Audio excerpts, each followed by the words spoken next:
কথায় বলে শিখার কোনো বয়স হয় না।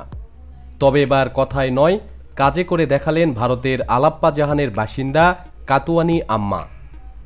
৯৬ বছর বয়সে কেরালার সর্বশিক্ষা মিশনে চতুর্থ শ্রেণীতে ওঠার পরীক্ষায় সফলভাবে উত্তীর্ণ হলেন তিনি।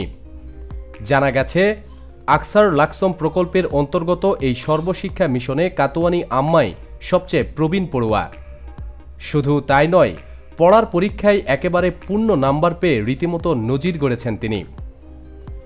আম্মা ৯৬ বছর বয়সে প্রথমবার পরীক্ষায় বসেন।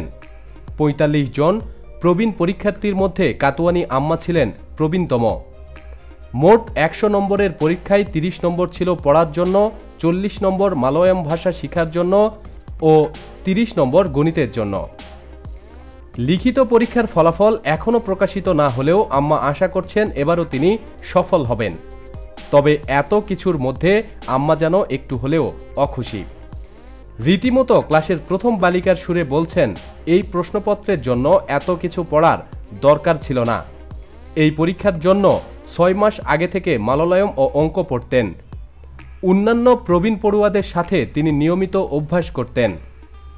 গত বছর ৪৫,০০০ কেরালার নাগরিকের সাক্ষরতা মিশনে পরীক্ষায় বসেন। কাতুয়ানি আম্মা গত বছর জানুয়ারি মাসে সাক্ষরতা মিশনে নাম লেখান। একটি লিখিত পরীক্ষায় পাশ করে তিনি চতুর্থ শ্রেণীতে ভর্তি হন। আম্মা এখন পরীক্ষার পর অবসর সময় কাটাচ্ছেন, পাশাপাশি একটি ইংরেজি বই পড়ার চেষ্টা করছেন। তিনি বলছেন, চতুর্থ শ্রেণীর ক্লাস শুরু হওয়ার আগে তিনি ভালো করে ইংরেজি পড়া শিখে নিতে চান। প্রতিদিন সব খবরাখবরের জন্য আমাদের সাথেই থাকুন এবং সাবস্ক্রাইব করুন। ধন্যবাদ।